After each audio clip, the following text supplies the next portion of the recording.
It was a stormy Sunday morning in Los Angeles, the kind of morning that made people second-guess if they should leave their warm beds for anything, even church. But inside the ancient, stone-built walls of St. Andrew's Cathedral, the air buzzed with anticipation. Bishop Robert Barron, dressed in deep red vestments trimmed with gold, prepared to deliver a sermon that had been stirring in his soul for weeks. He stepped onto the marble altar, the echo of his footsteps filling the nave. The candles flickered, casting dancing shadows on the arched ceilings above. His voice, rich and deep, reverberated through the sanctuary as he began, "Today, I want to speak about something we all carry in silence. Love that we lost and thought we'd never find again." As the congregation listened, their faces turned upward, eyes wide with attention, Bishop Barron noticed a woman entering quietly through the back.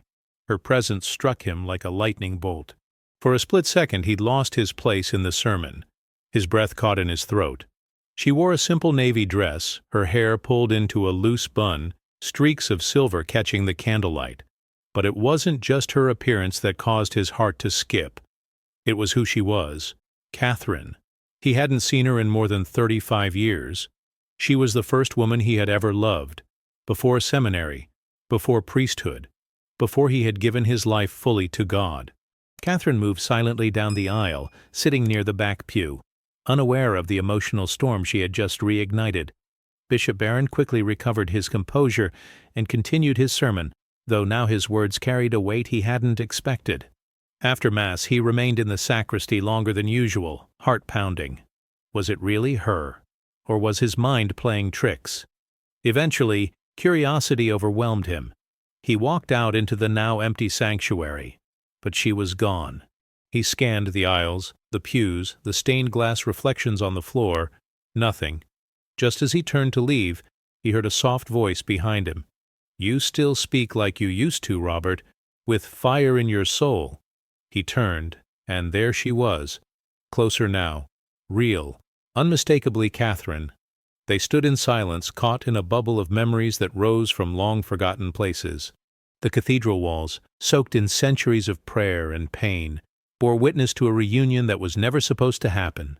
"You came back," he finally said, his voice barely above a whisper. "I didn't know if I should, but I was passing through town and something told me to come in," she replied. They sat down in the front pew, side by side, like two souls who had never been apart. Her eyes hadn't changed, still holding that quiet intensity he remembered. He asked her about her life, and she spoke of years spent in Italy teaching literature, of marriage and widowhood, of faith and distance. And then she asked the question he had feared, "Do you ever regret not choosing us?" He closed his eyes, not because he didn't know the answer, but because it lived so deep inside him that speaking it aloud might shake the foundations of everything he had built.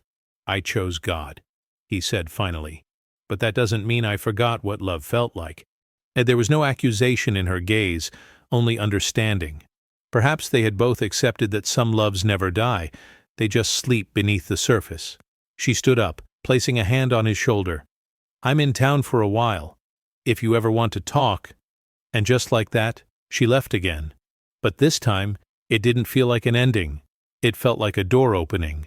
That night, Bishop Barron sat in his study, unable to pray, unable to sleep. He pulled out an old notebook, one he hadn't opened in decades. Between its pages were letters he had written, but never sent, to Catherine. He read each one. The ink faded, the emotions raw. In one, he wrote about how he saw her laugh at something in the park and knew he could never see beauty the same again. In another, he confessed that his love for God had grown because of how she taught him to feel deeply. As dawn broke, he placed the notebook on his desk and whispered to the morning light, "What do you want me to do now, Lord?" And somewhere in the silent stillness of that hour, a new path began to unfold, one he never expected to walk. The following day, sunlight poured through the cathedral's stained glass windows, casting vibrant colors across the worn stone floor. Bishop Barron walked slowly through the sanctuary, his hand trailing across the edge of a pew. He wasn't preparing for a sermon. He was thinking, remembering.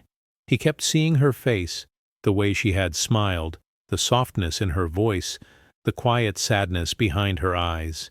Catherine's presence had unlocked something he thought was long buried. Not a temptation, not even regret, but a question. What if some chapters weren't meant to stay closed? Later that afternoon he sat at his desk staring at his phone. He knew he had to call her, not for answers, but for peace. He had spent his entire life helping others reconcile with their pasts. Maybe it was time he faced his own. With a hesitant hand, he dialed the number she had written on the small piece of paper she'd left behind. It rang once, twice. Then her voice came through. "Hello? It's Robert." A pause, then a warm chuckle. "I was wondering if you would call." They met for coffee in a quiet little cafe near the church. It was the kind of place that hadn't changed in years, tucked between a flower shop and a bookstore. No one seemed to notice the bishop sitting at a small table with a woman from his past. And that was just how they wanted it. "I didn't expect you to reach out," Catherine said, sipping from a white porcelain cup. "You always seemed so certain, so anchored." He smiled gently. "I used to be, but seeing you shook something loose, not in a bad way, just in a way I wasn't ready for." They talked for hours, about books, about theology, about music. She told him about her late husband, a kind man named Daniel who loved the sea and taught philosophy. Robert listened intently, his fingers lightly tracing the rim of his coffee cup. "I always wondered," she said softly, "if you found joy in the path you chose." "I did. I do," he replied. "But joy doesn't mean you never miss the sound of another voice, or the way someone makes you feel known." The air between them grew still. Not awkward, sacred, like an unspoken truth was being honored. As they left the cafe, Catherine turned to him and asked, "Can I show you something?" He nodded. She led him through the city streets to an old library on the edge of town. Inside, she brought him to a section labeled Letters and Memoirs. Tucked on a shelf was a slim book titled Echoes of Silence, her own collection of essays. He pulled it down, surprised. "You wrote this?" She nodded. "Some of it is about you. I changed names, of course, but the feelings, they were real." He opened it to a page she had marked with a ribbon. The passage read, "There are people who leave without ever fully leaving. Their absence echoes like liturgy in your bones. You build a life around it, and yet, when you hear their voice again, you remember the original sound of your own heartbeat." His hands trembled slightly as he closed the book. "I didn't know," he whispered. "You weren't meant to," she said. Until now. As the days passed, they saw each other more. Not often, and never in public church spaces, but in gardens, bookstores, quiet corners of the world. They shared silences and stories, memories and possibilities. It wasn't romance. It was something deeper, something sacred. One evening, as they sat on a bench overlooking the Pacific, the sky painted in brilliant oranges and purples, Catherine turned to him and asked, "Do you ever think God puts people back in our lives for a reason?"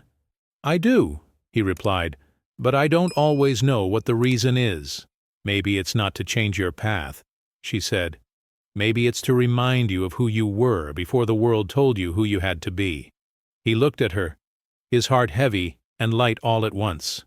For decades, he had been a shepherd to thousands. He had counseled people through marriages, deaths, confessions, and miracles. But in this moment, beside Catherine, he was simply a man remembering what it meant to feel seen. Later that night, he returned to the cathedral.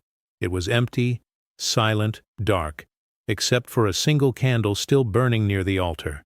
He knelt before it, folding his hands. "Lord, what am I supposed to do?" he whispered. "I've never questioned your call. But now I feel something I haven't in years. Not lust, not rebellion, just human." The candle flickered, and the silence offered no immediate answer. But deep inside, he felt peace.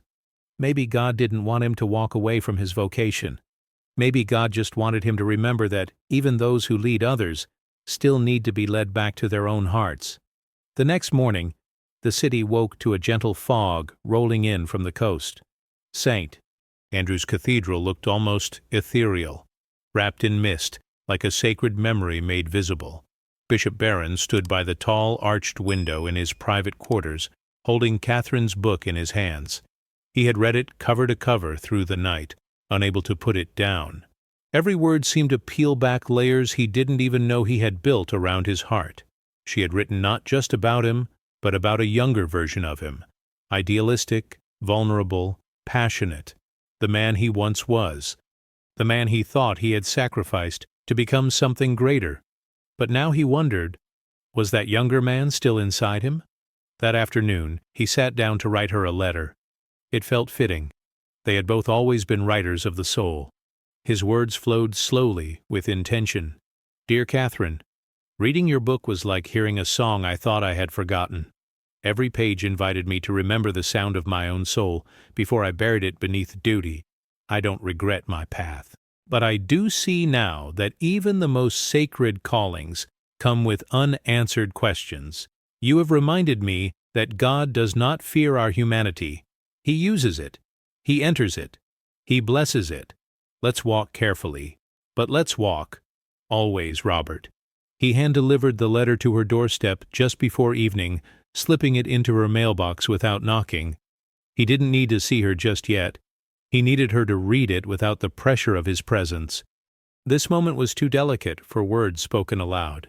The next day, after morning mass, she was waiting for him.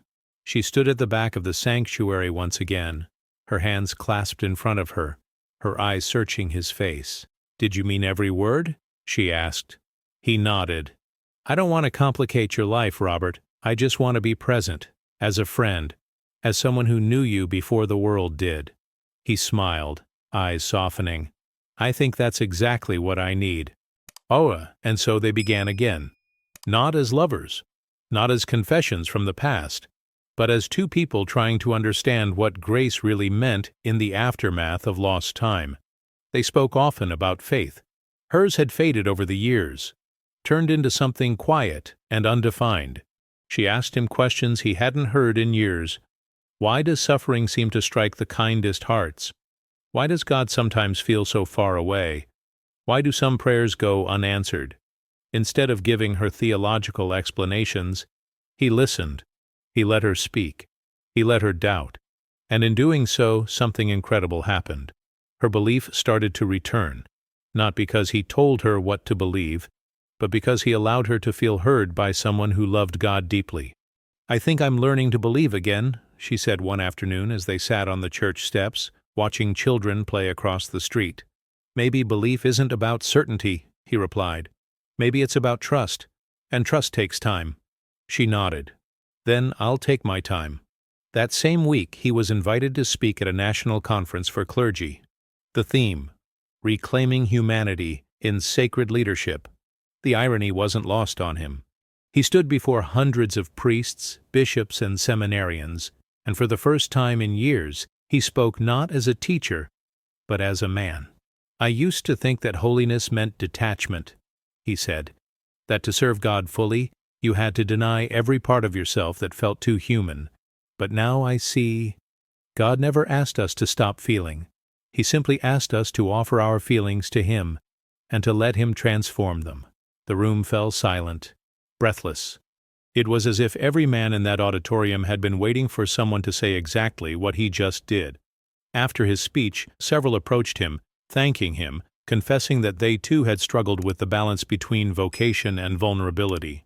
Back in Los Angeles, Catherine watched the recording of his talk online. Tears filled her eyes, not from sorrow, but from recognition. This was the man she had always known, the one who wasn't afraid to love fully, even when the love wasn't romantic. That night, she texted him, "You helped more people today than you know, including me." He replied, "You helped me first." Weeks passed, and the rhythm of their connection grew quieter, but deeper. There was no urgency, no pressure, just presence. Sometimes they'd meet in the church garden and sit in silence, surrounded by roses and lavender, letting the breeze speak between them. Other times, they'd walk through the city together, unnoticed by the crowds, two souls rediscovering familiarity in the ordinary. But not everyone remained unaware. One afternoon, Father Jonathan, a young associate priest at St. Andrew's, gently approached Bishop Barron after evening mass.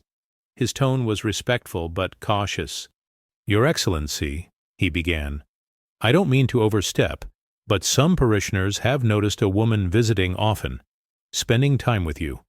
They're asking questions." Bishop Barron met his gaze without flinching. "Thank you for your concern, Father. Catherine is an old friend. Her presence here has reminded me of things I had forgotten, about grace, about compassion, and about what it means to walk with someone through faith." Father Jonathan hesitated, then nodded. "I trust your judgment. I've seen good men be misunderstood." As the young priest walked away, Bishop Barron sat alone in the sanctuary for a long time. He knew the danger of appearances. The weight of a collar could turn even the most innocent friendship into suspicion. And yet, he also knew that hiding something honorable only gave it the illusion of guilt. That evening, he invited Catherine to the cathedral gardens for a conversation. "There's something I need to ask you," he said as they sat beneath the fig tree that shaded the stone bench. "Of course," she replied. "I've been thinking about transparency, about the line between privacy and secrecy. I don't want to hide our friendship, Catherine, but I also don't want to expose it to people who can't understand it." She nodded slowly. "Do you think people will assume the worst?" "Some already have," he admitted. "But what matters is that we know what this is, and that we protect it." Catherine looked up at the golden cross atop the cathedral roof, gleaming in the last light of day. "Then let's stay grounded in the truth," she said. "We've done nothing wrong, and maybe, in a way, what we're doing is healing." Their bond continued to deepen, not in romance, but in shared honesty. He began to mention her in his homilies, not by name, but in the way he described doubt and rediscovery, and returning to the roots of one's calling. He spoke of how God sometimes brings people back into our lives, not to tempt us, but to teach us. One Sunday, after a particularly moving homily, a woman from the congregation approached him. Her eyes were wet with tears. "Bishop Barron," she said, "I don't know what's changed in you lately, but your words, they've never reached me the way they do now. You're not just preaching, you're living." He smiled, humbled. "Thank you. I think I'm remembering how to feel again." Behind her in the crowd, he saw Catherine slip quietly out the side door. Their eyes met for just a second, and it was enough. That night, a letter arrived at his private mailbox in the rectory. It was from the Archdiocese office. He unfolded it with a strange knot in his stomach. "Your Eminence, it has come to our attention that certain members of the diocese have expressed concern regarding your recent public conduct and association with a civilian woman. While no formal action is being taken, we ask that you use prudence and discretion, as your influence within the Church is significant and closely observed." It wasn't a rebuke, but it was a warning. He stared at the letter, his chest tight with the old weight of obedience. The institution he had devoted his life to was reminding him of its boundaries. Later that evening, he called Catherine and asked to meet. When she arrived, he handed her the letter without a word. She read it silently, her jaw tightening. "I knew this could happen," she said softly. "Are you going to pull away?" He looked into her eyes, weary but resolute. "No, but I might have to be more careful. Not for my sake, for yours." She reached across the table, her hand resting over his. "I'm not afraid. I've spent too much of my life watching people walk away because they feared being misunderstood. I'd rather walk forward with truth than hide in comfort." For a moment he closed his eyes, letting her words settle into him. "You're braver than most priests I know," he said with a smile. She grinned. "Well, I've never had to wear the collar." They laughed together, softly, vulnerably, and in that laughter was something holy. Autumn crept into Los Angeles with a quiet elegance, casting golden leaves across the church courtyard. The breeze carried a subtle chill, but within the walls of St. Andrew's, a new warmth had taken root. It wasn't spoken of in bulletins or announcements. It was felt, in the way Bishop Barron spoke, in the way people listened, in the silent glances exchanged between hearts that remembered how to be open. One evening, after Vespers, Bishop Barron returned to his quarters and found a package on his desk. It was wrapped in plain brown paper with no name, just the word "For You" scrawled in elegant handwriting. Inside was a photograph, old and slightly faded, of him and Catherine in their early 20s, sitting on the hood of a car in a summer field, laughing at something long forgotten. He held the photo for a long time, a soft smile curving his lips. Tucked behind the photo was a short note. "I kept this all these years. You once told me joy was a reflection of God. I think this picture proves that." He placed the photograph on his bookshelf, nestled between a well-worn Bible and a volume of Augustine's Confessions. It belonged there, part of the sacred architecture of his story. In the following weeks, their connection remained steady, though now it carried the weight of awareness. They both knew the world was watching, some with admiration, others with suspicion. Still, they didn't retreat. They chose to navigate the path carefully, like pilgrims walking a bridge between memory and mystery. Then, one evening, Catherine asked him a question that had been hovering in her mind for days. "Have you ever thought of leaving?" He looked at her, not surprised. He had asked himself the same question. "I have," he admitted. "But not because of shame, not even because of love. Only because I wonder if God sometimes calls us into new seasons. And I don't want to be so loyal to the old that I miss the new." She breathed in deeply, her eyes reflecting the firelight between them. "What would you do if you weren't a bishop?" He thought for a moment. "I'd write. I'd teach. I'd walk the streets of small towns and talk to people who stopped believing. And maybe I'd sit beside someone I loved without looking over my shoulder." A long silence passed. Not uncomfortable, just honest. "I don't want you to leave who you are," she said. "But I do want you to know, if ever you decide to walk in another direction, I wouldn't let you walk alone." Her words lingered long after she left that night. The next day he met with an old friend, Pastor Stephen Furtick. The two had remained in respectful contact for years, despite differences in tradition. Stephen had always admired Robert's depth, and Robert appreciated Stephen's fire. Over coffee, Bishop Barron shared the story of Catherine. Stephen listened without judgment, only nodding thoughtfully.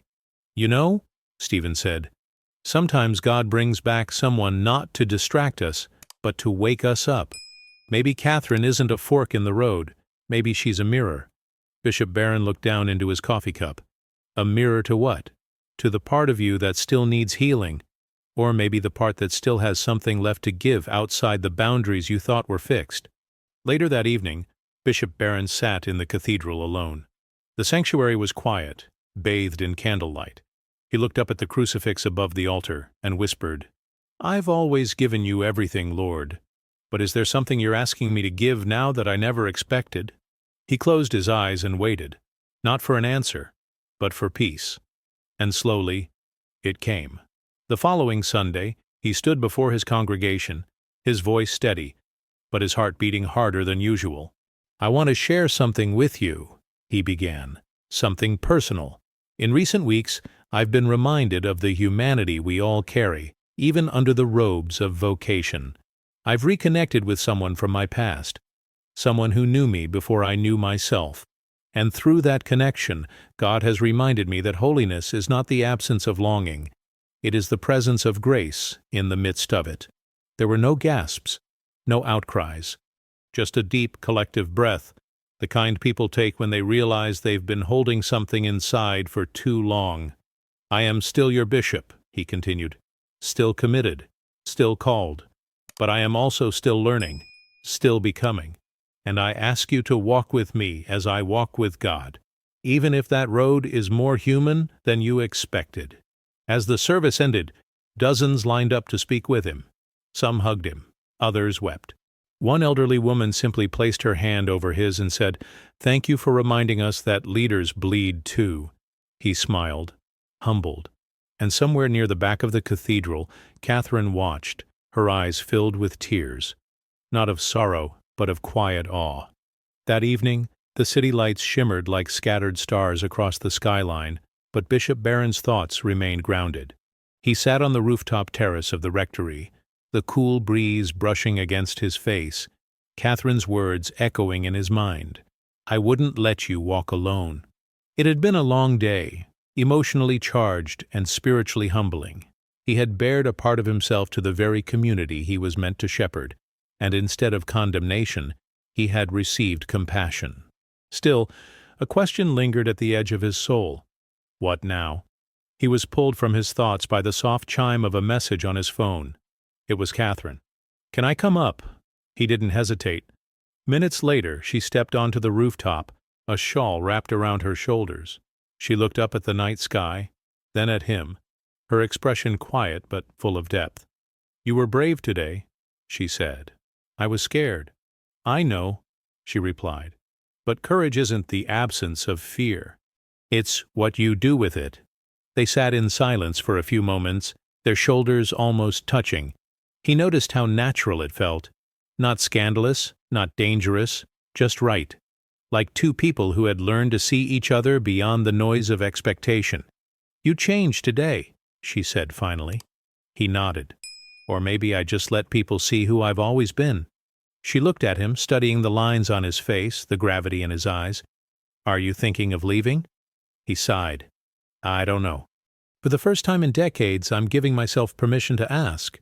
She didn't push. She never had. That was part of her grace. Instead, she placed something in his hand, a small, smooth stone with the word "Listen" engraved on it. "I picked this up at a retreat years ago," she said. "It helped me through a hard season. Maybe it'll help you too." He turned the stone over in his palm. It felt ancient, like it had waited just for this moment. Later that night, after Catherine had gone, he held the stone to his chest and prayed, not with words, but with silence. It was the kind of prayer that doesn't ask for answers, only the strength to live in the question. Over the next few days, the energy at St. Andrew's subtly shifted. Parishioners looked at their bishop with softer eyes. Attendance increased. Confessions deepened. Something about his vulnerability had touched a collective nerve. People no longer saw him as a distant authority, but as a fellow traveler, broken, beloved, and still searching. One afternoon, while visiting a local shelter supported by the church, Bishop Barron sat with a young man named Elias. He was in his early 20s, eyes hollow from years of addiction and betrayal. "I stopped believing in God a long time ago," Elias said. "Then I saw your sermon last Sunday." Bishop Barron tilted his head gently. "What changed?" "You did," Elias replied. "You talked like someone who actually felt something, like someone who knows what it's like to want more and be afraid to want it." The bishop swallowed hard. "I do know. Every day." Elias looked down. "So, is it okay to still be lost?" Bishop Barron nodded slowly. "God isn't afraid of your lostness. He meets you there." Afterward, as he left the shelter, he realized something profound. His reconnection with Catherine hadn't distracted him from his mission. It had expanded it. His compassion had deepened. His preaching had sharpened. And his sense of God's presence had become more real than ever before. That evening, he invited Catherine to join him for dinner, not in a hidden place, but at a small restaurant just outside the city. He didn't care who saw them, not anymore. They talked for hours about life, faith, loss, poetry, the ache of growing older with questions still unanswered. "I've been thinking," he said as they finished dessert. "Maybe God didn't bring you back into my life to tempt me away from my calling. Maybe He brought you back to remind me how to be whole within it." Catherine smiled. "Or maybe He's reminding you that your calling has seasons too, and this one looks different." That night, as they walked to their cars, he reached out and gently took her hand. For a brief moment, they stood there under the street lamp, two old friends rediscovering sacred ground in the ordinary. He didn't kiss her. He didn't need to. Their closeness was already a kind of reverence, and when they finally parted ways, neither of them said goodbye, because something inside them knew this story was far from over. The following week brought an unusual calm to Bishop Barron's world. For the first time in years, he wasn't living on autopilot. Sermon, confession, meeting, repeat. Now he approached everything with more intention. Every word he spoke felt rooted in something deeper. Every silence felt like an invitation, not a burden. One morning, as he prepared for a diocesan leadership retreat in Santa Barbara, he packed Catherine's stone into his suitcase. "Listen, That simple word had become a guiding principle. He had spent so much of his life speaking, teaching, and proclaiming.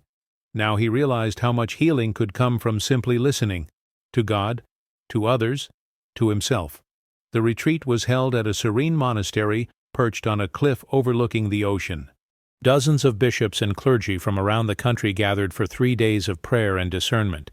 There were no microphones, no press, just old stone walls, ocean winds, and the sound of sandals on gravel paths.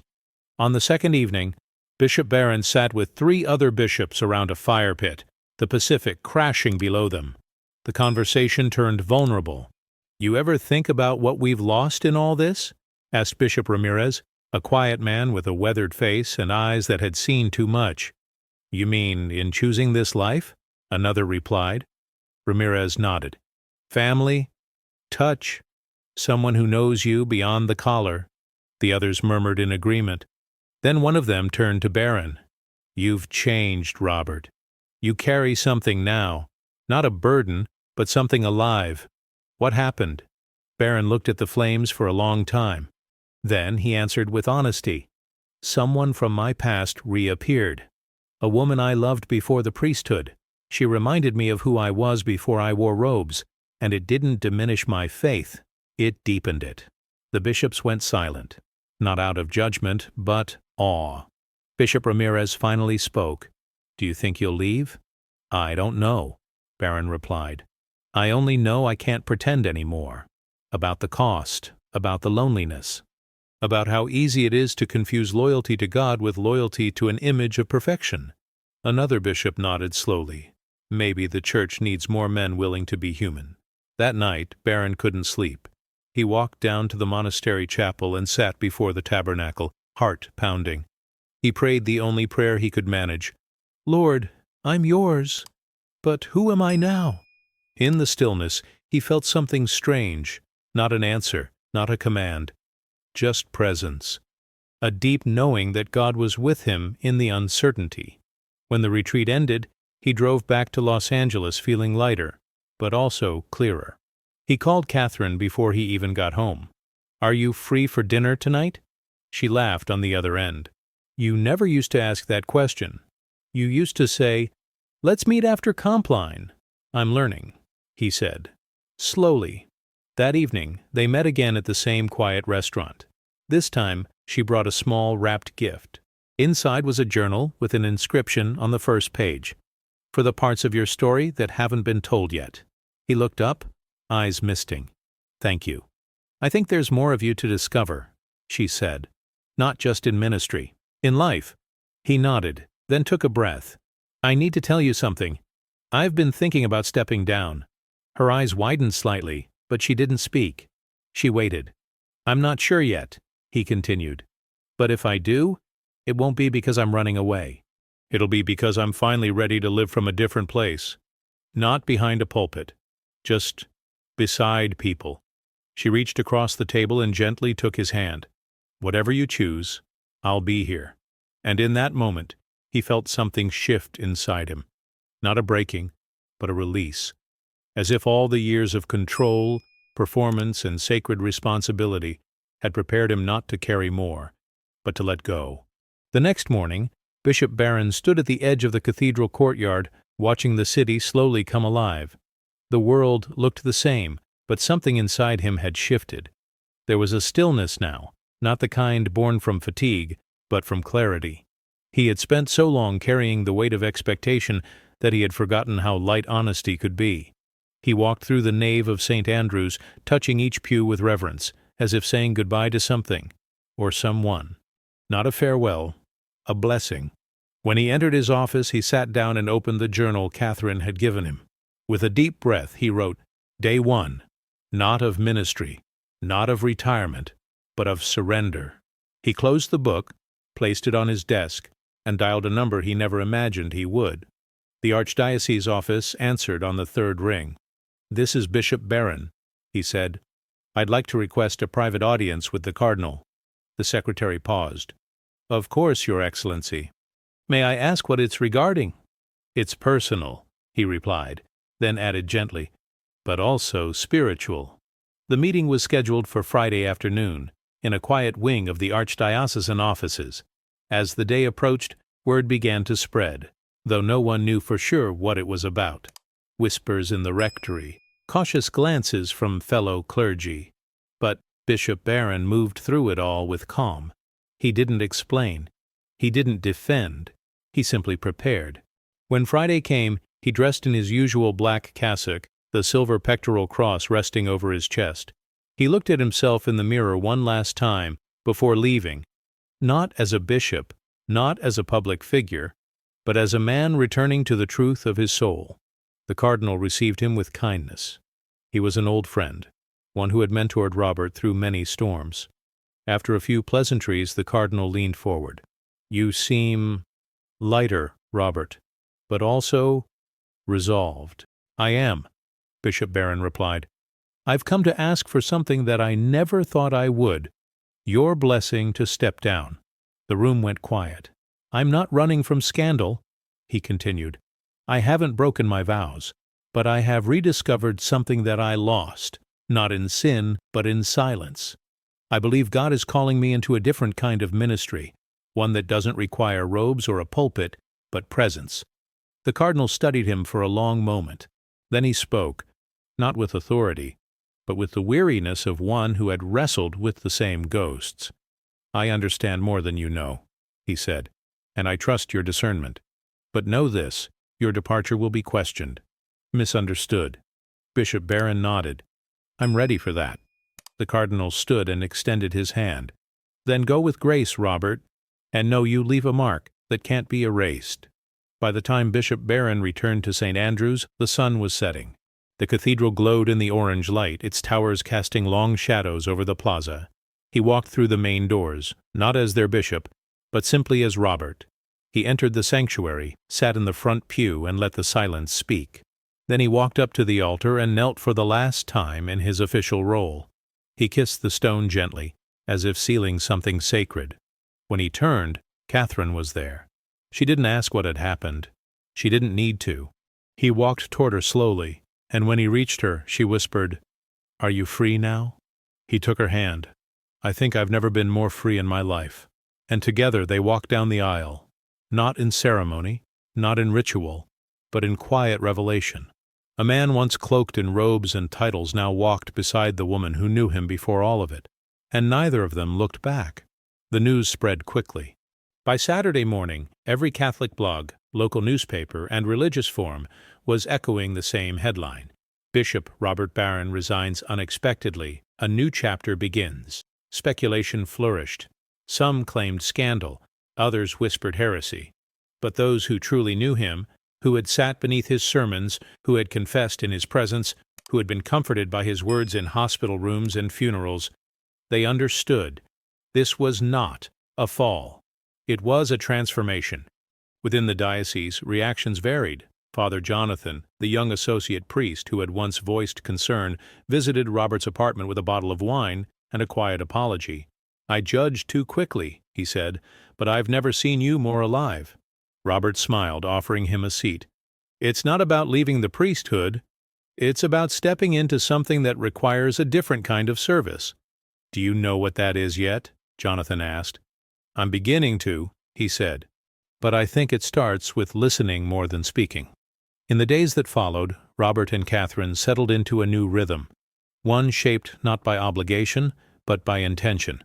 They took long walks through the city, sometimes speaking, often just observing.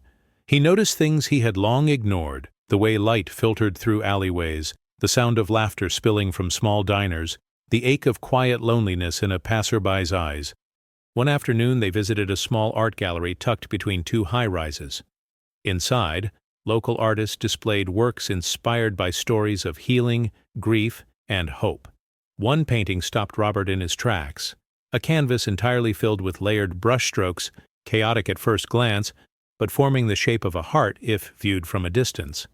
Below it, a plaque read, "Wholeness is not the absence of brokenness, but the presence of love within it." Catherine looked at him. "That's you." He didn't speak, but she knew she was right. Later that week, Robert was invited to speak at a small spiritual retreat center in Santa Fe. The request didn't come through the church, but through a woman who had once attended one of his online lectures during the pandemic. She now ran a center for people recovering from spiritual abuse, a quiet, sacred space for those healing from wounds inflicted in God's name. He accepted the invitation, not as Bishop Barron, but simply as Robert. When he arrived, he stood before 30 people in a simple wooden room surrounded by desert silence. Some had once been clergy. Others had walked away from the church entirely. All carried scars. He began with a story. Not theology, not doctrine, just truth. I once wore a robe that gave me authority. Now I wear only the memory of that authority. But what I found is this: people don't need perfection. They need permission to feel, to doubt, to wrestle, and still be held by grace. They listened. Some cried, others nodded, and when he finished, no one clapped. They just sat in silence, holy, reverent, alive. After the talk, a man approached him. He had been a youth pastor for 20 years before leaving his church due to burnout and betrayal. "I thought God had left me," the man said. "But today, for the first time in years, I felt him again." Robert placed a hand on his shoulder. He never left. He just waited in the silence. When he returned to Los Angeles, Catherine was waiting at the train station, holding a cup of tea and that familiar, knowing smile. "How was it?" she asked. "Holy," he replied. "In a way I never knew holy could be." They walked to her car, not in a rush, as if the entire city had slowed to match the rhythm of their steps. He turned to her and said, "I think I know what I'm meant to do now." She looked at him. "I want to write," he said, "not just theology, stories, conversations, reflections that people can carry with them in the dark." "And you'll do it as Robert?" she asked, gently teasing. "Yes," he said, laughing softly, "just Robert." As the sun set over the skyline, painting the sky in burnt orange and lavender, he took her hand again. It was no longer a question. It was a declaration of peace, of presence, of love redefined by grace. A few weeks later, Robert sat in his small home study, the morning light pouring through gauzy curtains. The desk was cluttered with notebooks, highlighted passages from Scripture, and scattered drafts of what would soon become his first non-clerical manuscript.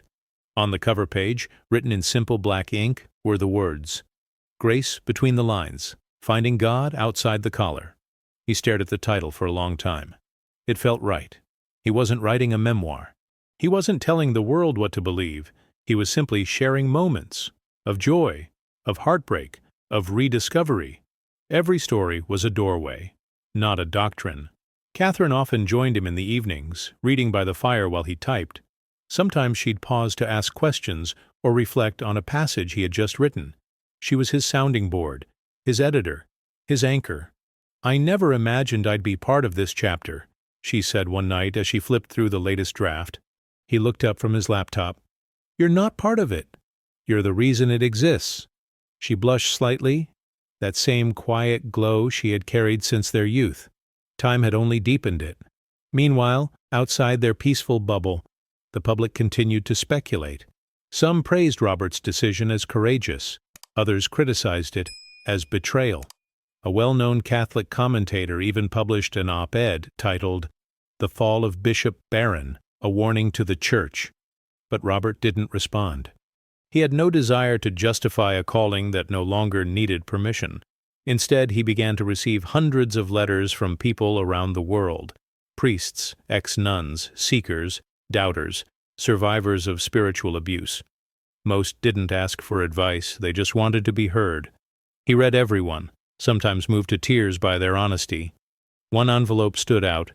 The handwriting was shaky, the paper slightly yellowed. It was from a man in his late 80s, a retired cardinal who had once sat on the Vatican Council. "Dear Robert, you don't know me, but I know your work. I watched you preach with brilliance, but now I watch you live with humility. I wish I had your courage when I was your age. I stayed too long inside a role that no longer reflected my heart.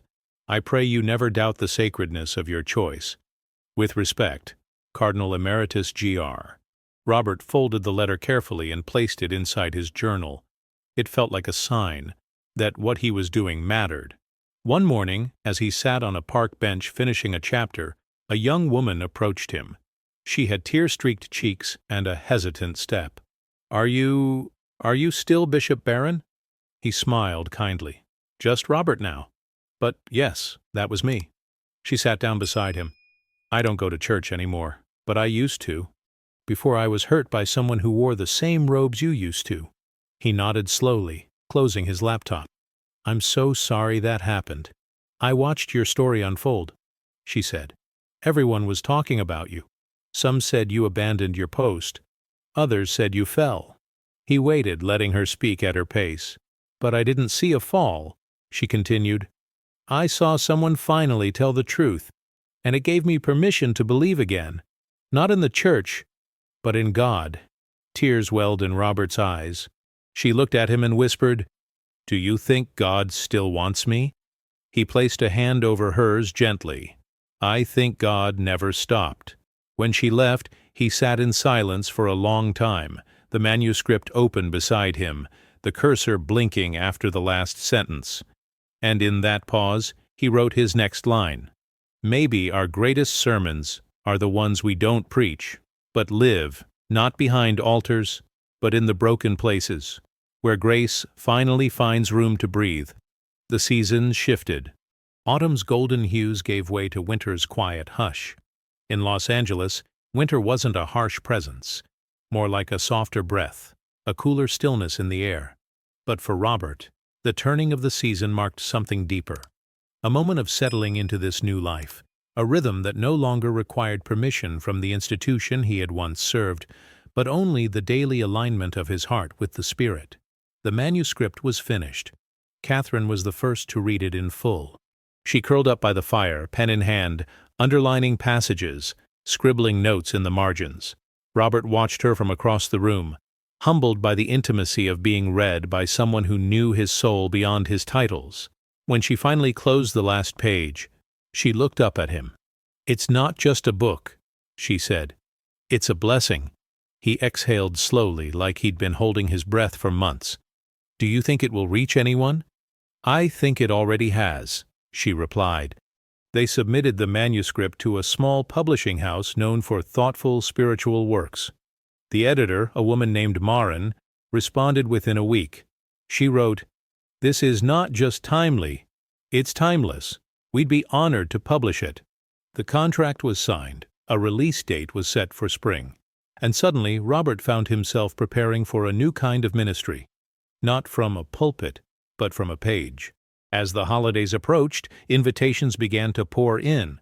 Podcasts, interviews, retreat centers, even secular radio shows curious about the bishop who walked away. Robert accepted only a few. He wasn't interested in fame. He was interested in truth. One of the first interviews took place in a quiet recording studio in the city. The host, a former nun turned spiritual counselor named Elise, asked him a question he hadn't yet had to answer out loud. "Do you still believe you were called to be a priest?" He paused, thoughtful. "Yes, absolutely. That calling shaped me. It carried me. But callings can evolve. I think we sometimes mistake the container for the purpose. I was called to serve. I still am. But now I serve differently." Elise leaned in. "And Catherine? How does she fit into that?" He smiled, warm and unashamed. "She reminds me that love isn't a threat to holiness. It's part of it." The episode aired the following week and quickly gained traction online. Messages flooded in, some from longtime supporters, others from strangers, but all of them said the same thing in different ways. "Thank you for telling the truth." Robert and Catherine spent Christmas together, their first in decades. They cooked a quiet meal, exchanged simple gifts, and lit a single candle in the center of the table. "To beginnings," Catherine toasted. "And to endings that make them possible," Robert added. They spent the evening reading aloud to each other, not scripture, not theology, but poetry. Mary Oliver, Wendell Berry, Rilke, words that reminded them both that the divine often hides in the simple, the quiet, the overlooked. Later, as snow dusted the city's hills in a rare shimmer of white, they stood by the window, watching the world fall silent. "You think people will forget about us?" Catherine asked softly. Robert chuckled. I hope they do. That means they're living their lives. But I hope they remember your words." He turned to her. "I hope they remember his." As the year ended, Robert received a letter in the mail. There was no return address. Inside was a single sheet of paper with a handwritten quote, "Some leave the temple to find God in the street. Others leave the street to find God in the temple. But all are pilgrims on the same road." There was no signature. Only a final line at the bottom. "Walk well, friend." Robert placed the letter next to Catherine's stone on his writing desk. Listen, walk well. 2 pieces of truth that had rewritten his entire life. Spring arrived in Los Angeles with the quiet hum of renewal. Trees bloomed with soft petals, and sunlight lingered a little longer on the sidewalks. For Robert, it felt like nature itself was mirroring his new life. Not loud or triumphant, but steady, grounded, unfolding. The book launched on a Sunday. There was no press conference, no fanfare, no grand event. Just a small gathering in a community bookstore that smelled of old paper and roasted coffee beans. Catherine stood beside him, her hand resting gently on his back as people filtered in. Some had followed his work for years. Others had never heard a single one of his sermons. They only knew him from the recent interviews or word of mouth. But everyone came with the same hunger in their eyes, a desire to feel something real. He read a few passages aloud, his voice calm, deliberate, vulnerable.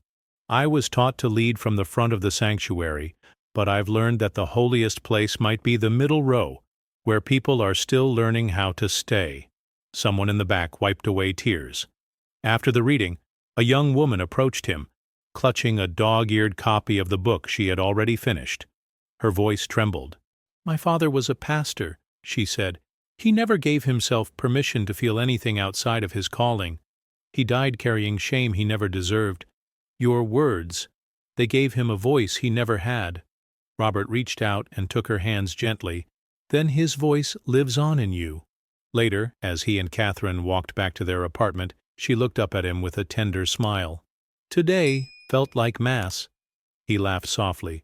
"Without the incense or the vestments." "Still sacred," she said. He thought about that word. Sacred. How it had once only lived inside stained-glass chapels and Latin prayers. Now he saw it everywhere. In bookstore aisles, in whispered confessions over coffee, in the pause before a page turn, in the quiet between 2 people who truly see each other. Over the following weeks, the book spread. Slowly, organically. It wasn't viral, it wasn't explosive, it was faithful. Passed from hand to hand, heart to heart. Letters arrived daily. Not fan mail. Testimonies. From a seminary student questioning his vocation, from a woman excommunicated after coming out, from a man who had walked away from the church after the death of his child, all of them echoing the same refrain, "Your story made room for mine." Robert responded to as many as he could, not with theological explanations, just with presence. One day, an invitation came from a prestigious university. They wanted him to give a lecture on faith after leadership. It was to be part of a new initiative exploring spirituality outside traditional religious structures. He almost declined, but Catherine encouraged him. "You have something to say," she told him, "not as a bishop, as a man who stayed long enough to know what needed to be said after the robe comes off." He agreed. The lecture hall was packed. Students, professors, journalists, seekers. Many expected controversy. Others came expecting confession. But Robert offered something different. "I didn't leave the church to rebel," he began. "I left because the path God laid before me was no longer paved in marble, but in gravel, and I had to learn how to walk it barefoot." He paused, scanning the faces. "We talk so much about faithfulness to vocation. But what about faithfulness to soul, to truth, to the quiet nudge of the Spirit that asks not for sacrifice, but for honesty?" He told them about Catherine, about the stone, about the letter from the old cardinal, about the girl in the park. He didn't hide anything, and when he finished, no one moved, not because they were stunned, but because they felt seen. Afterward, a theology professor approached him. "Thank you for giving language to what many of us only feel in whispers." Robert smiled. "Sometimes whispers are just truths." waiting for permission to speak. Back home that night, Catherine was waiting with takeout and tea. "How was it?" she asked, kicking off her shoes. "Good," he said, "but exhausting." "You gave them a piece of your heart," she replied. "That always costs something." He sat beside her and took her hand. "I've been thinking," he said. "Maybe it's time to disappear for a while. Not forever, just long enough to breathe." She leaned her head on his shoulder. "Where would we go?" He looked out the window, beyond the city lights. "Somewhere quiet. Maybe the coast. Somewhere we can just be." Even as the city buzzed beneath them, Robert Barron, once bishop, now simply beloved, began to plan his next chapter. Not for the world, not for a platform, but for the soul. Spring arrived in Los Angeles with the quiet hum of renewal. Trees bloomed with soft petals, and sunlight lingered a little longer on the sidewalks. For Robert, it felt like nature itself was mirroring his new life, not loud or triumphant, but steady, grounded, unfolding. The book launched on a Sunday. There was no press conference, no fanfare, no grand event. Just a small gathering in a community bookstore that smelled of old paper and roasted coffee beans. Catherine stood beside him, her hand resting gently on his back as people filtered in. Some had followed his work for years. Others had never heard a single one of his sermons. They only knew him from the recent interviews or word of mouth. But everyone came with the same hunger in their eyes, a desire to feel something real. He read a few passages aloud, his voice calm, deliberate, vulnerable. "I was taught to lead from the front of the sanctuary, but I've learned that the holiest place might be the middle row, where people are still learning how to stay." Someone in the back wiped away tears. After the reading, a young woman approached him, clutching a dog-eared copy of the book she had already finished. Her voice trembled. "My father was a pastor," she said. "He never gave himself permission to feel anything outside of his calling. He died carrying shame he never deserved. Your words, they gave him a voice he never had." Robert reached out and took her hands gently. "Then his voice lives on in you." Later, as he and Catherine walked back to their apartment, she looked up at him with a tender smile. "Today felt like Mass." He laughed softly. "Without the incense or the vestments. Still sacred," she said. He thought about that word, sacred, how it had once only lived inside stained glass chapels and Latin prayers.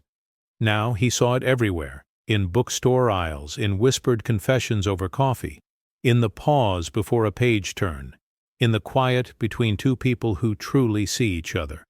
Over the following weeks, the book spread. Slowly, organically. It wasn't viral. It wasn't explosive. It was faithful, passed from hand to hand, heart to heart. Letters arrived daily, not fan mail, testimonies, from a seminary student questioning his vocation, from a woman excommunicated after coming out, from a man who had walked away from the church after the death of his child, all of them echoing the same refrain, "Your story made room for mine." Robert responded to as many as he could, not with theological explanations, just with presence. One day, an invitation came from a prestigious university. They wanted him to give a lecture on faith after leadership. It was to be part of a new initiative exploring spirituality outside traditional religious structures. He almost declined, but Catherine encouraged him. "You have something to say," she told him. "Not as a bishop, as a man who stayed long enough to know what needed to be said after the robe comes off." He agreed. The lecture hall was packed. Students, professors, journalists, seekers. Many expected controversy. Others came expecting confession. But Robert offered something different.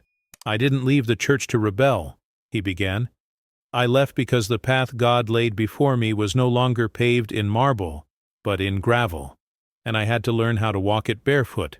He paused, scanning the faces. "We talk so much about faithfulness to vocation, but what about faithfulness to soul, to truth, to the quiet nudge of the Spirit that asks not for sacrifice, but for honesty?" He told them about Catherine, about the stone, about the letter from the old cardinal, about the girl in the park. He didn't hide anything, and when he finished, no one moved, not because they were stunned, but because they felt seen. Afterward, A theology professor approached him. "Thank you for giving language to what many of us only feel in whispers." Robert smiled. "Sometimes whispers are just truths, waiting for permission to speak." Back home that night, Catherine was waiting with takeout and tea. "How was it?" she asked, kicking off her shoes. "Good," he said, "but exhausting." "You gave them a piece of your heart," she replied. "That always costs something." He sat beside her and took her hand. "I've been thinking," he said. "Maybe it's time to disappear for a while. Not forever, just long enough to breathe." She leaned her head on his shoulder. "Where would we go?" He looked out the window, beyond the city lights. "Somewhere quiet. Maybe the coast. Somewhere we can just be." And as the city buzzed beneath them, Robert Barron, once bishop, now simply beloved, began to plan his next chapter. Not for the world, not for a platform, but for the soul.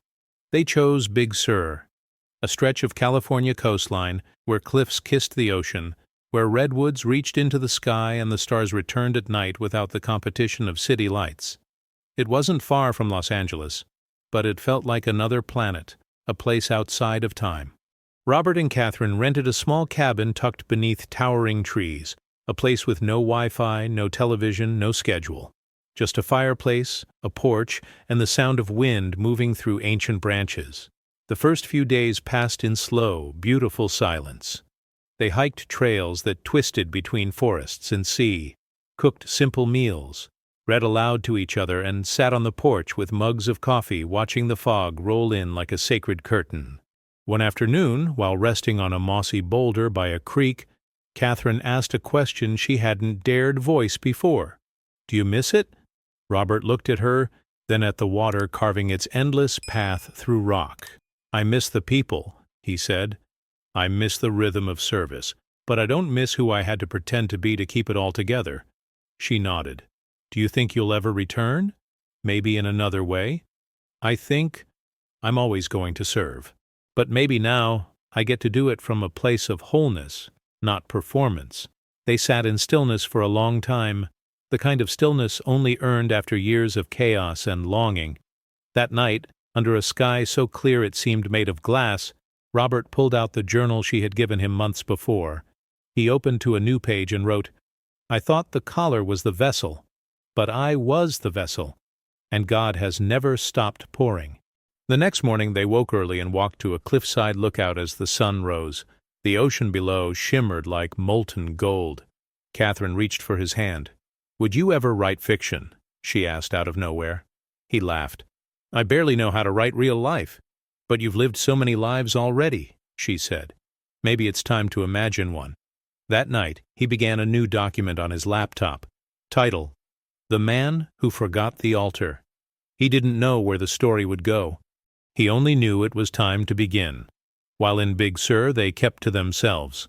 But one afternoon, they stumbled upon a tiny local church, a weathered building with chipped paint, ivy climbing the side walls, and a wooden sign that simply read, "All Welcome." They stepped inside. There were only 10 pews, an open window letting in ocean air, and a handmade altar of driftwood. A woman in her 70s stood near the front, adjusting a vase of wildflowers. "Looking for something?" she asked with a kind smile. "Just passing through," Catherine replied. Robert stepped forward. "This place? It's beautiful." She chuckled. "It's falling apart. Still beautiful," he said. She looked at him a little more closely. "Wait a minute. Aren't you that bishop who left the—" He raised a hand gently. "Yes, but just Robert now." Instead of awkwardness, the woman lit up with warmth. "Well, Robert, just so you know, some of us out here, we think what you did was holy." Catherine smiled. Before they left, the woman handed them a small laminated card with a simple prayer. "Lord, teach us to listen not just for you, but to you, in silence, in story, in every sacred wound." Back at the cabin, Robert placed the card beside the stone from Catherine and the letter from the old cardinal, his collection of quiet anchors. Their final night in Big Sur was spent beneath the stars, wrapped in blankets, their feet resting on the porch railing. "Are you scared of what comes next?" Catherine asked. "No," he said. "For the first time in my life, I'm curious." She leaned her head against his shoulder, and together they listened to the vast, pulsing hush of the ocean below. It didn't feel like an ending. It didn't feel like a beginning. It felt like breath. When they returned to Los Angeles, spring was in full bloom. The city seemed softer somehow, like it had taken a cue from their retreat. The air was warmer, the pace gentler, or maybe it was just them, seeing it all through different eyes. Robert stepped back into the rhythm of his new life, not as a bishop, not as a symbol, but as a presence. He wasn't leading a congregation anymore, but the work of his heart had only expanded. He began to receive invitations not from cathedrals, but from recovery centers, libraries, independent bookstores, even secular retreats where people explored healing, grief, and spiritual transformation. One particular invitation caught his attention: a community center in South Central Los Angeles, where young men previously incarcerated were rebuilding their lives through storytelling workshops. They didn't know much about his past. They only knew he'd written a book about change and truth. Catherine encouraged him to go. "You don't need to teach," she said. "Just listen." So he went. The room was small, fluorescent lit, the air thick with nervous energy. Around a plastic table sat 8 young men in their 20s and 30s, tattoos on their knuckles, pain behind their eyes, notebooks in front of them. The facilitator introduced Robert simply. "This is Robert. He's a writer. He's been through his own transition. No title, no introduction as bishop, just Robert." He sat down among them, not above them, and when they asked him what his story was, he didn't start with theology. He started with the sound of his mother's voice reading him bedtime stories, with the feeling of standing in front of a church for the first time, trembling, with the memory of Catherine's laughter under a summer sky, and finally, with the moment he looked in the mirror and didn't recognize the man in the collar. "Sometimes the story you think you're telling," he said, "isn't the one your soul wants to live." The room was quiet. Then one by one the men began to speak, about betrayal, about shame, about fathers who weren't there and brothers who didn't make it, about the violence they caused and the peace they still longed to find. Robert didn't offer answers. He nodded. He let them be heard. When the session ended, one of the men, Marcus, approached him privately. "You're not like the other preachers I've met." "I'm not trying to be," Robert replied. "I'm just trying to be honest." Marcus stared at him for a long moment. "That book you wrote, is it for people like us?"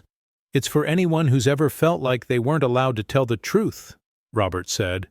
"So, yes, especially for you." Back home, Robert told Catherine everything. She listened, smiling quietly, pride soft in her eyes. "That's what grace looks like," she said. The next few months unfolded with a kind of sacred unpredictability. Robert started hosting small storytelling circles in their neighborhood, open to anyone. Artists, addicts, mothers, teachers, skeptics. People would gather in their living room or the local library, and Robert would start each session with a simple sentence: "Tell me a moment that changed you." He never preached. He never tried to lead. He just held space. And in that space, something holy grew. Catherine began writing again, too. She submitted essays to small journals, pieces about memory, womanhood, and what it means to love someone through change. One evening, she showed Robert her latest piece, a letter addressed to him, written not to flatter, but to witness. "You didn't walk away," she wrote. "You walked deeper, and the church didn't lose you. It expanded through you." He folded the letter and placed it in his journal. That night they took a walk through the neighborhood, the moon bright above them. They passed a group of children playing on the sidewalk, their laughter echoing into the night. "I used to think legacy meant what people say after you're gone," Robert said. "And now?" Catherine asked. "Now I think it's about what people feel when you're with them." They stopped at the corner and looked up at the stars. "What do you feel when you're with me?" she whispered. He turned to her, took her hand, and smiled. Home. Summer crept in with its golden afternoons and warm evenings, casting long shadows across city sidewalks. Robert found himself spending more time outdoors, sitting on park benches, journaling beneath trees, visiting local cafes where no one asked about theology, but everyone had a story. His second book was already in the works. This time, it wasn't a memoir or spiritual reflection. It was fiction, inspired by the lives he had encountered since stepping down. He called it The Weight of Silence, a story about a man who had led thousands with certainty, only to discover that the truest guidance comes when you let go of knowing. Catherine was his first reader again, always honest, always encouraging. "It's raw," she said after reading the first few chapters, "but there's a tenderness in the characters' confusion. That's what makes it real." He smiled. "It's how I felt. Maybe still do." One Sunday morning, as they sipped coffee by the window, a letter arrived. It was hand-delivered, sealed with the emblem of the archdiocese. Catherine raised an eyebrow as Robert opened it. Inside was a short note from the cardinal. "Dear Robert, I read your book. I wept through parts of it. I disagreed with others. But above all, I recognized a man who still walks with God. If ever you wish to return, in any capacity, know that the door remains open. Not as a bishop, not as a symbol, but as a brother. Peace, plus M." Robert folded the letter slowly. "I didn't expect that," he murmured. Catherine placed her hand over his. "What do you feel?" He thought for a moment. Gratitude, but also clarity. He didn't feel drawn back. He didn't feel tempted. He felt peace knowing he had not been cast out. That his story, once misunderstood, was slowly being honored. The following weekend, Robert and Catherine were invited to speak together at a spiritual retreat. The first time they would share a stage. The theme, love, loss, and the sacred path of return. It was held in the redwood forests of Northern California, where light filtered down in golden strands and the air smelled of cedar and moss. The audience was a mix of seekers, former clergy, and people simply trying to believe in something again. Catherine spoke first. "I was never called to the church the way Robert was," she began, "but I've always believed God calls us all, sometimes to stay, sometimes to leave, sometimes to wait." Then it was Robert's turn. "I thought leaving the collar would mean losing my purpose," he said. "But I've come to see that purpose isn't something you carry. It's something that carries you, if you're honest enough to be still." Their session ended with a long standing ovation. But more meaningful than the applause were the people who approached afterward, one by one, just to say, "You helped me remember who I am." Back in Los Angeles, their lives continued quietly. The book's message spread slowly, like water finding its way through stone. Robert received a letter from a seminarian who had left his program after reading Grace Between the Lines, not in despair, but in peace. "You made it okay to choose a different path," the young man wrote, "and to believe that God still walks with me."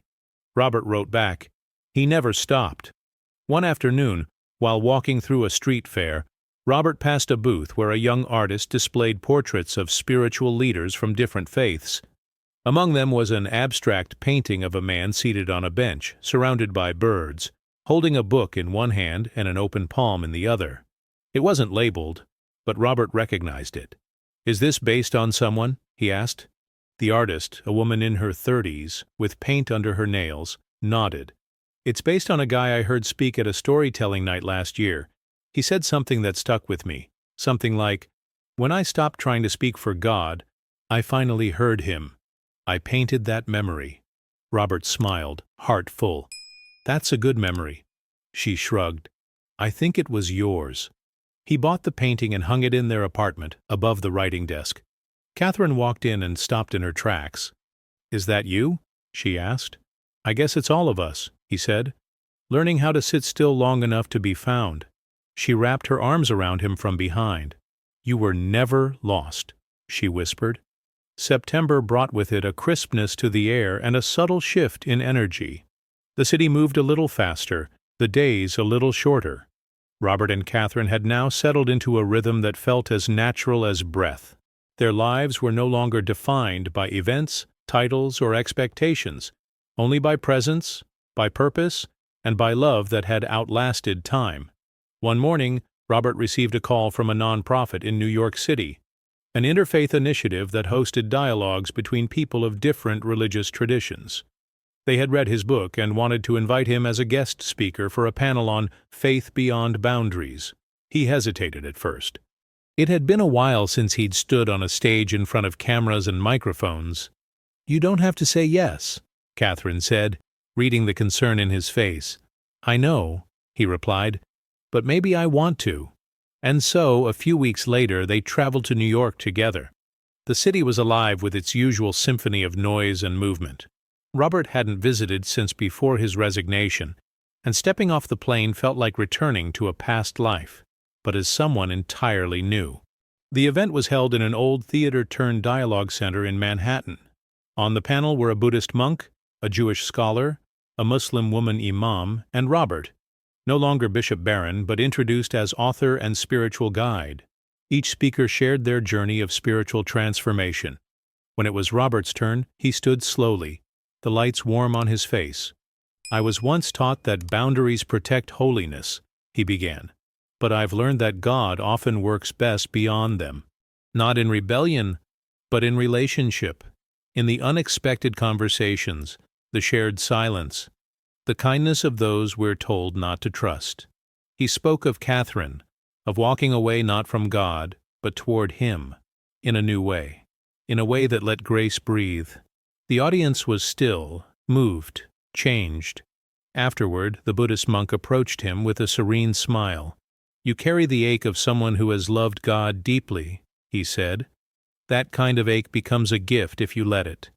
Back at the hotel that evening, Robert sat on the balcony, gazing at the city lights. Catherine joined him, a blanket draped over her shoulders. "I saw you tonight," she said. "Not the man you used to be, the man you are." He looked at her, quiet for a moment. "Do you think we'll ever marry?" The question hung in the air, soft but powerful. Catherine didn't flinch. She took his hand in hers. "I think we already have, in every choice we've made to stay." He kissed her knuckles gently. "Then maybe we just bless what already is." The next morning, they visited an old bookstore in Brooklyn. Catherine browsed the poetry section while Robert wandered into a quiet aisle filled with spiritual memoirs. He ran his fingers along the spines, pausing at one in particular, "The Courage to Begin Again." He smiled to himself, then walked to the front of the store and left a signed copy of Grace Between the Lines on the staff recommendations table with a note, for whoever needs to know that walking away isn't always losing faith. Sometimes it's finding it. On the flight home, Robert gazed out the window as the clouds parted, revealing the vast quilt of land below. He thought about the life he used to live, full of ceremony, certainty, and the heavy responsibility of being a spiritual leader. And he thought about the life he had now, full of story, silence, and the freedom to be human. He didn't miss the power. He didn't miss the platform. He missed the people. But now he was finding them again, not in pews, but in parks, cafes, and letters. And every time someone said, "I thought I was alone until I heard your story," he knew he was still doing the work, still building the kingdom, just with different tools. When they landed in Los Angeles, the sky was streaked with the colors of dusk. Catherine leaned over and whispered, "Welcome home." He smiled. "I never really left."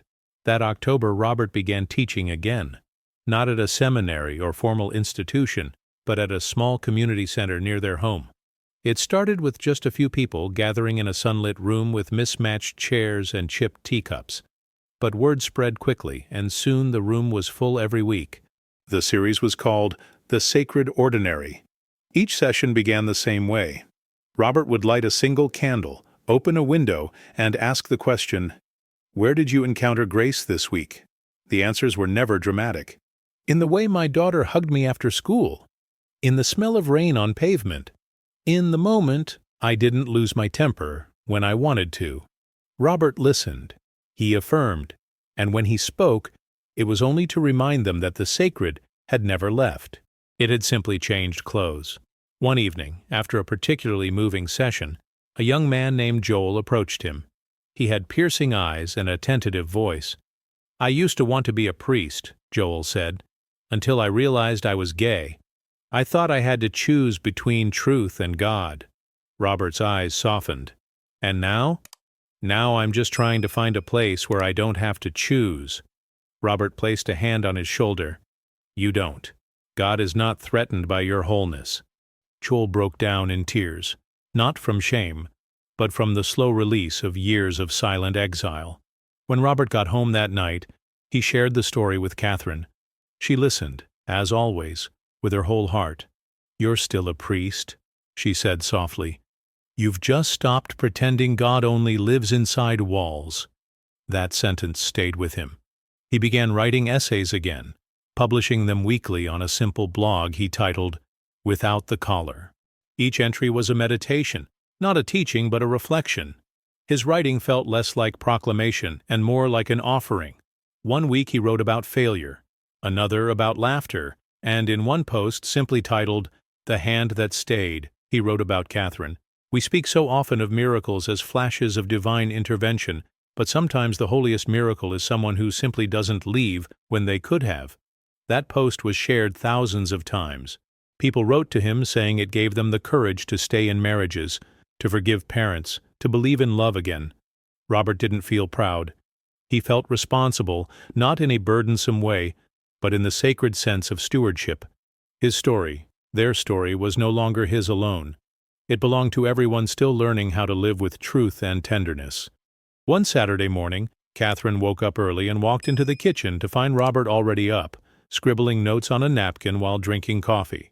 "What's stirring in that brain of yours?" she asked, pouring herself a cup. "I had a dream," he said, half laughing.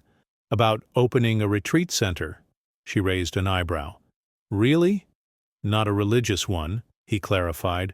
"A place for rest, for stories, for people like Joel, like me. A place where no one has to explain why they left or stayed. Just a place to be." Catherine leaned against the counter, smiling. "Then I think we should find that place." Later that day, they drove up the coast. No map, no plan. Just the open road and the slow unfolding of vision. They stopped at a coastal town 3 hours north, where the cliffs met the sea and time seemed to move slower. They found it almost by accident. An old bed and breakfast, closed for years, vines crawling up its frame, wildflowers blooming through cracked stone. The sign out front read, "Still Waters." Robert stepped out of the car and stood in front of it, goosebumps rising on his arms. "This is it," he whispered. Catherine stepped beside him. "Then let's begin again, one more time." They contacted the owner, made arrangements, and within weeks began the process of purchasing the property. They didn't tell many people. It wasn't a publicity move, it was an act of quiet faith. They called it the Listening House. Its mission was simple: space for those who needed to rest, to be heard, to write, to remember. No sermons, no pressure, just presence. As they stood in the doorway of their soon-to-be retreat center, Robert turned to Catherine, eyes shimmering with quiet awe. "We spent our whole lives chasing sacredness," he said, "and now we get to build it." Hammond renovations began the following week. The old bed and breakfast had good bones, sturdy beams, tall windows, floors that creaked with memory. But it needed love. It needed vision. Robert and Catherine poured themselves into it, not as an escape, but as an act of devotion. Friends came to help, former parishioners, students from his storytelling circles. Even a few people who had once written letters from far away now showed up in person, tools in hand. They stripped wallpaper, sanded floors, painted walls in soft tones of clay, sky, and cream. Catherine designed the rooms with gentle, earthy aesthetics, warm lights, shelves of books, cozy chairs placed near windows that invited stillness. Robert built a small library in the front room with wood reclaimed from old pews. Every book on the shelf had been donated. Stories of transformation, survival, poetry, doubt, and hope. He left a note inside the cover of each one. "You are not alone." The Listening House was not just becoming a building. It was becoming a sanctuary for those who had forgotten what rest felt like. One evening, after a long day of painting and laughter, they stood on the back porch, overlooking the hills. "It doesn't feel like we're building something new," Catherine said. "It feels like we're returning to something that was always here." Robert nodded. "Like we're dusting off the sacred that's been buried in silence." They didn't advertise. No website. No launch, just word of mouth, and that was enough. People began arriving, not in floods, but in gentle waves. A woman who had left ministry after a divorce, a poet who hadn't written since the death of his son, a burned-out rabbi, a once famous pastor who now worked in a bookstore. They came not to be fixed, but to breathe, to sit in the quiet, to be witnessed. Robert would sometimes walk the grounds with them. No agenda, no advice, just presence. Sometimes they'd sit on the front steps and swap stories. Other times they'd sit in silence and let the trees do the talking. One night around a fire pit beneath a sky full of stars, someone asked Robert, "Do you miss it?" He knew exactly what they meant. "I miss what it was supposed to be," he said, "but I found pieces of it here. Without the politics, the pressure, the performance, just the presence." The group nodded. Some wept, and in the soft crackle of flames, something holy stirred. Back inside, Catherine prepared tea for the guests. She moved through the house with a kind of sacred rhythm, lighting candles in quiet corners, placing fresh flowers in old vases, writing small notes she left in rooms. "You are safe here. Take your time. There's no need to be more than you already are." Robert often found her like this, not speaking sermons, but living them. Her love wasn't loud, it was steady, and it wrapped the house like grace. One morning, Robert sat at the writing desk by the window and began drafting his third book. Not memoir, not fiction, but a collection of letters. Letters to the ones who had left, to the ones who had stayed too long, to the ones who thought God could only be found in buildings, to the ones who still carried shame like a second skin. The working title was Letters from the Listening House. Each letter began the same way, "Beloved." Each letter ended with, "You are already enough." He didn't rush it. He didn't worry about who would read it. He just wrote, as if whispering into the ears of 1,000 tired souls who didn't yet know they were allowed to rest. One afternoon, Catherine found him asleep in the reading room, a letter half written on his lap, a candle flickering nearby.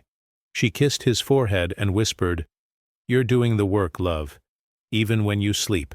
That evening, as the sun dipped below the horizon, they stood outside with their guests, watching the first stars blink into view. There were no choirs, no incense, no procession, and yet it was the most sacred liturgy Robert had ever known.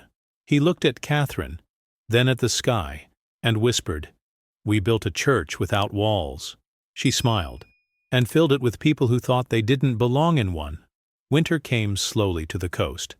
The trees shed their leaves in slow motion, the wind grew more deliberate, and the ocean's voice deepened. At the listening house, guests arrived bundled in scarves and coats, often carrying more emotional weight than luggage. Robert and Catherine welcomed each of them with the same quiet reverence. No forms, no expectations. Just a warm room, a soft chair, and the freedom to breathe again. Robert's days became beautifully predictable. He rose early, made coffee, lit the candle in the front window, a signal to all who passed that the house was awake, open, ready. Then he'd spend the mornings writing letters for his next book, each one crafted like a prayer.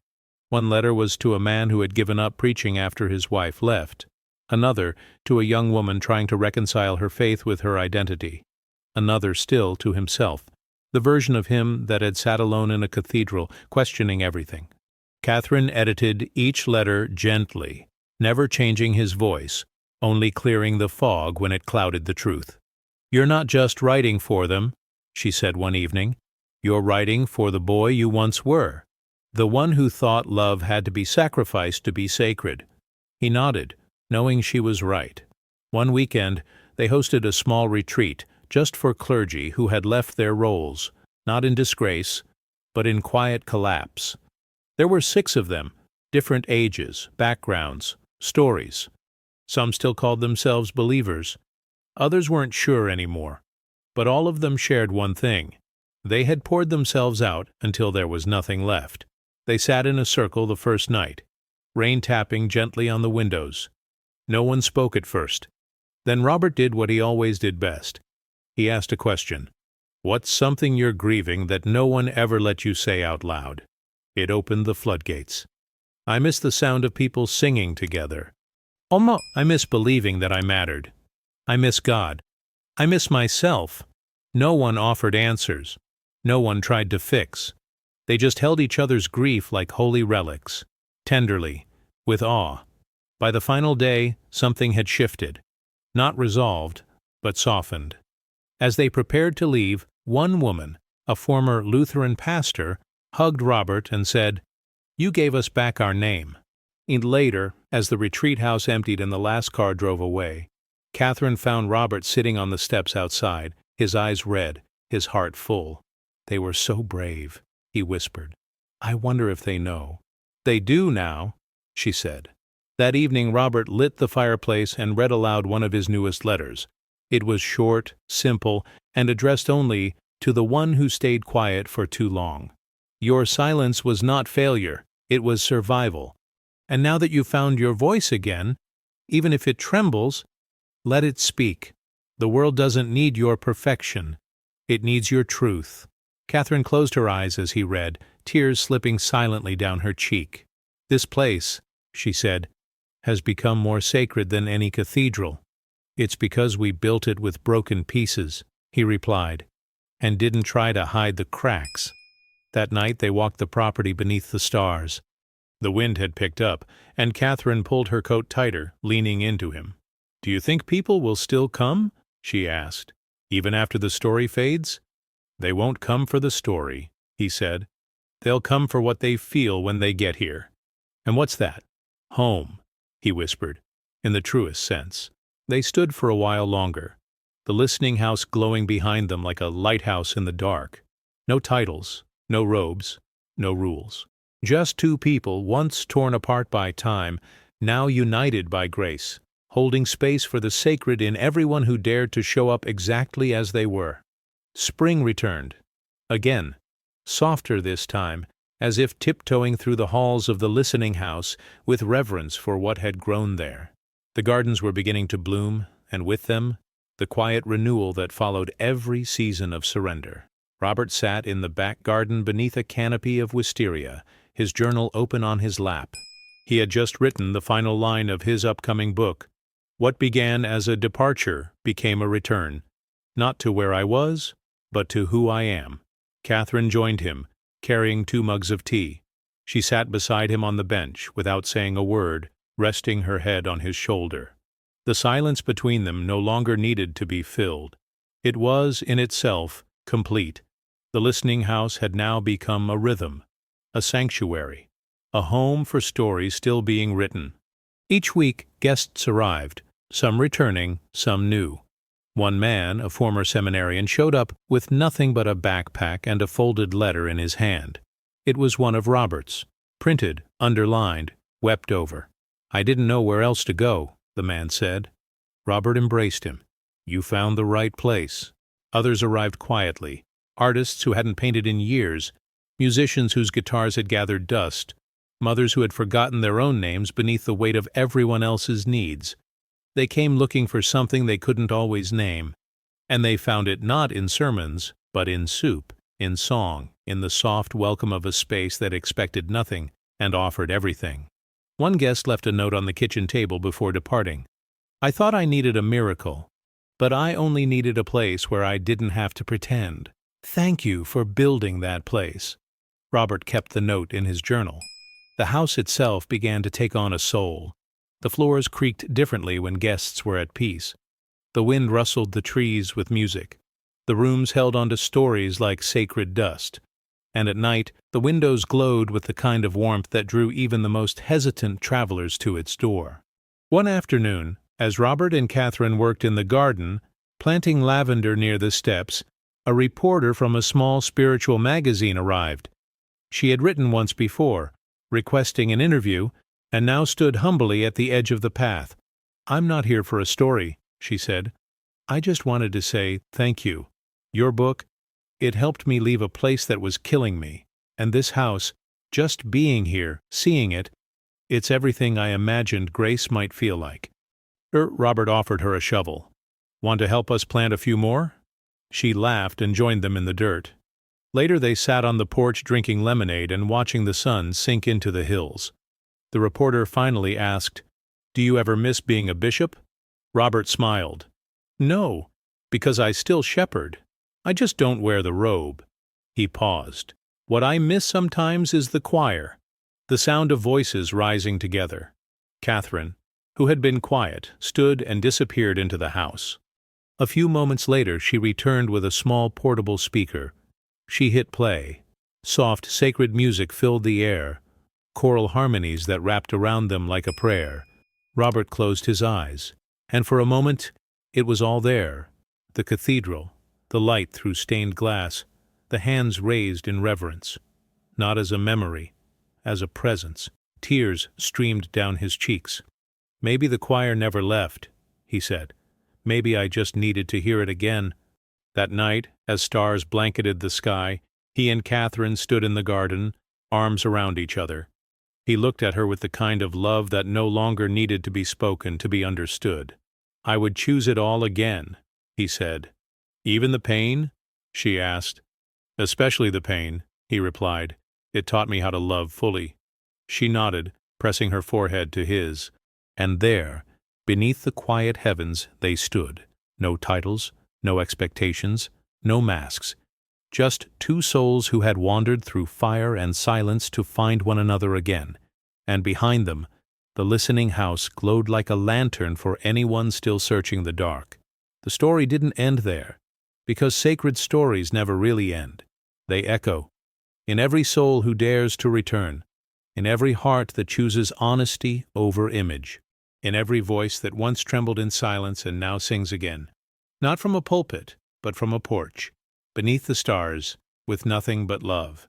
As we reach the end of this remarkable journey, maybe you're still holding your breath. Maybe your heart is still caught in the silence between choices, between duty and desire, between who we were and who we're still becoming.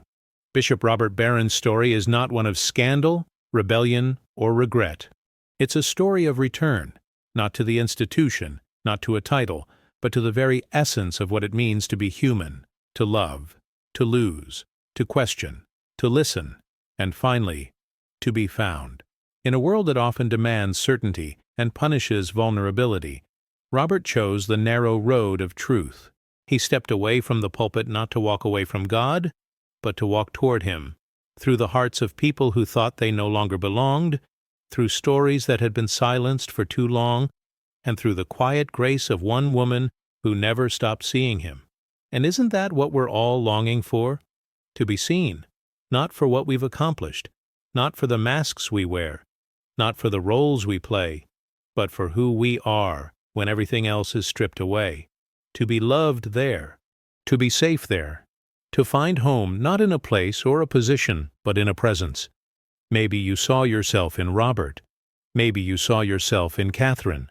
Maybe you saw a glimpse of your own journey, the questions you're afraid to ask, the callings you're trying to understand, the quiet voice inside that keeps whispering, "There is more."